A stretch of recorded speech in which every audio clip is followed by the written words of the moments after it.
What's up, YouTube? It's Mr. Ferguson here once again. Thank you guys for coming back for another video here in Central North Carolina. We are at the project lawn today. I want to quickly on this Wednesday give you an update. It is looking different, and so hopefully you saw a little bit of it in the background there. I'm still dealing with this little head cold crap, so I apologize about my voice and everything, but for those that are maybe just tuning in to the project lawn out here, we're at my church. Church just ended, and I want to take time to a few minutes here just to show you the update. The last things we've done here at the project lawn, we put down some Jonathan Green Magi-Cal Plus. This is a application we put down. I had trouble with my spreader, but that application was, the purpose of it is to adjust our pH level. We are super low. We're in the like 5.5 range at the time of application of that Jonathan Green product. And so it is supposed to work faster than pelletized lime, supposed to get into our soil and begin to raise up our pH. We do believe and will be applying that again twice a year for super low pHs like this one in the project lawn. The second thing we did, we came back about a week later and we did the Jonathan Green Vera-Green, which is a dithiopyr, a pre-emergent, but it also feeds the lawn as a lawn fertilizer for slow release. So I'm going to show you now. It's not perfect by any stretch of the imagination, but what a difference it's made since we put down these applications, and I want to show you the difference in them right now.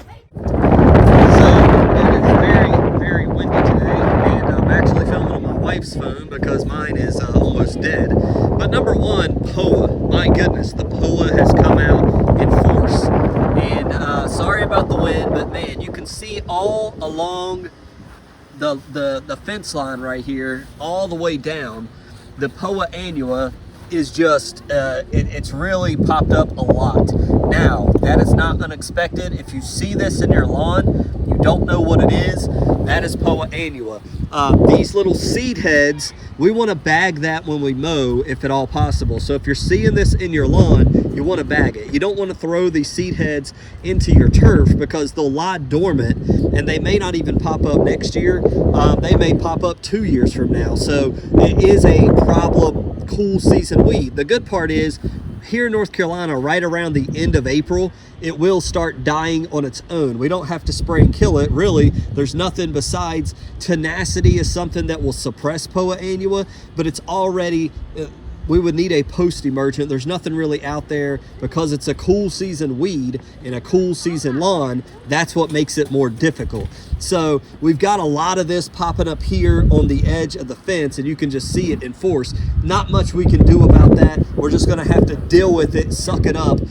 Why did this pop up, Mr. Ferguson? Well, we know that this lawn, we just turned all this dirt over to smooth it out and get the rocks out last year in September. Then we planted all of our seeds. So when you'll notice in spots, I brought it up 1,000 times on the channel, when Pete began to dig in his lawn for his irrigation line, everywhere where he dug that year, POA annua popped up. When you turn the dirt over, you're exposing weed seeds to the sun. The sun hits those weed seeds, it begins to germinate.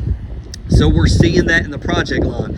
Other than that, look at the color difference. I don't know if I've got video from when we came out here and spread it. I'll put that somewhere here. But the turf was a tingy brown color. It was not a lot green. It looked okay. It was patchy, and it's still patchy. But you can see in the middle, we've got a little bit of patchiness. Some of that is going to be POA annua. It's a lime green color. So we're not getting the darkness of the Kentucky bluegrass or fescue, but you can see like this is what it's kind of going to look like. And the turf has grown since we put down the Jonathan Green. We've got growth out of it. We got some outlier, it looks like maybe Dallas grass or something trying to pop up. We may need to look at tenacity or something to handle that. But the color wise, just color alone, it is improved. That Jonathan Green is feeding this turf, and there is growth finally happening in this lawn. Once again, it's coming to life as temperatures pick up.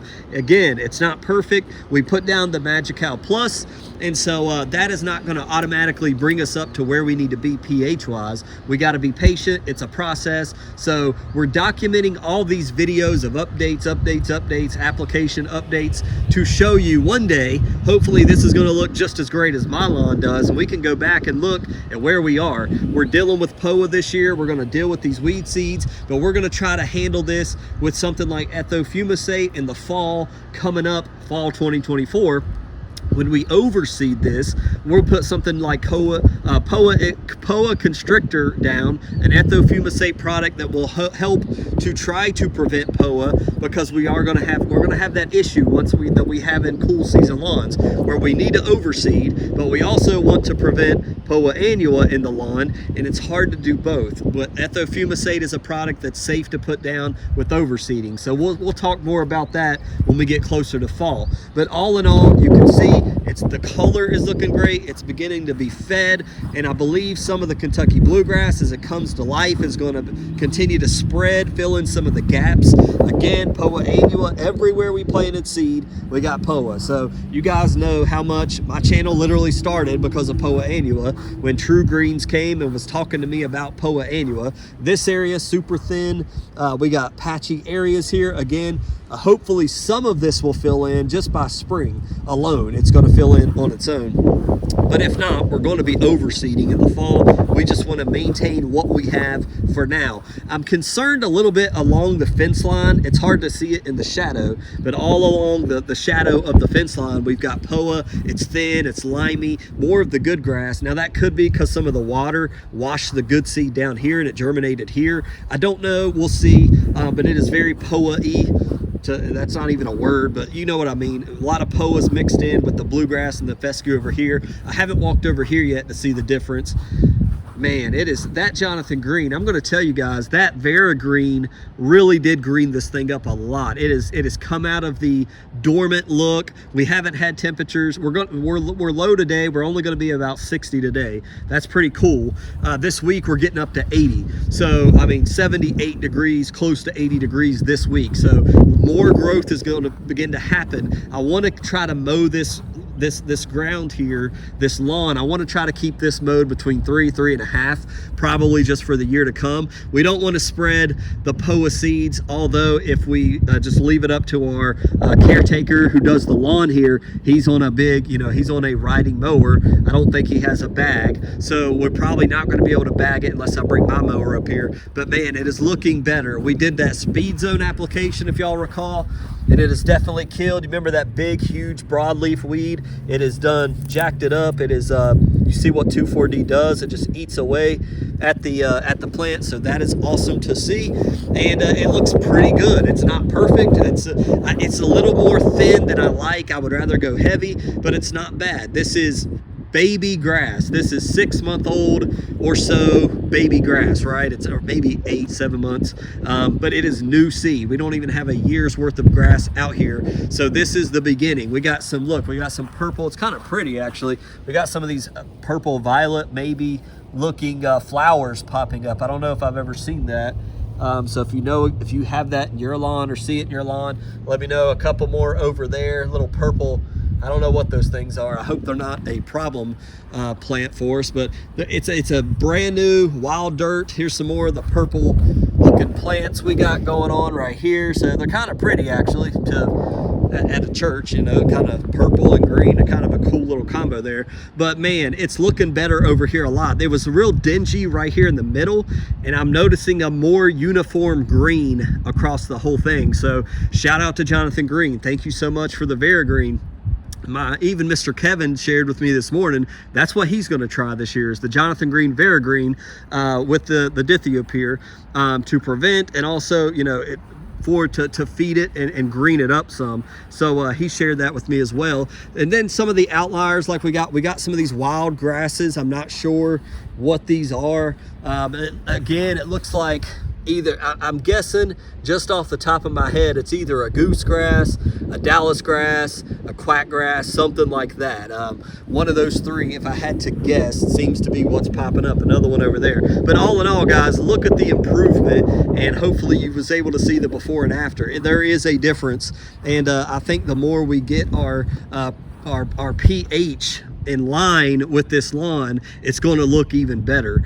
So stay tuned to the channel for more updates. I just wanted to bring that to you this Wednesday, that we are looking better. We're looking good. It's a fun little project. The kids have already shared with the teachers. They enjoy just coming out here and seeing green grass, man. So it's made it worth our time, our effort, and the church's money. The church bought all the products, but man, it feels good that the kids like it and enjoy it. So thank you guys for watching this video, this update. More to come in this lawn. We're going to apply some more nitrogen. I want more growth out of this thing, so we'll give it a little shot of in a while. And we're also going to be doing a soil test for all of you that have been curious to say, hey, what did the VeraGreen do? Did it actually, or excuse me, what did the Magical Plus do? Did it actually adjust your pH? Did it, how much? We're going to find out in about a month or so. We'll do another, before we do nitrogen, we'll do a soil test. We'll send that in and we'll be able to show you, hey, this is what happened, and we're going to reapply Magical Plus and continue to work on our soil pH. So God bless you guys. Hope you have a fantastic Wednesday. Thanks for tuning in. Give the video a like. We're getting closer to our contest to giving away those items. Continue to share on social media. Hope that you'll win a prize. God bless you guys. We'll see you next time.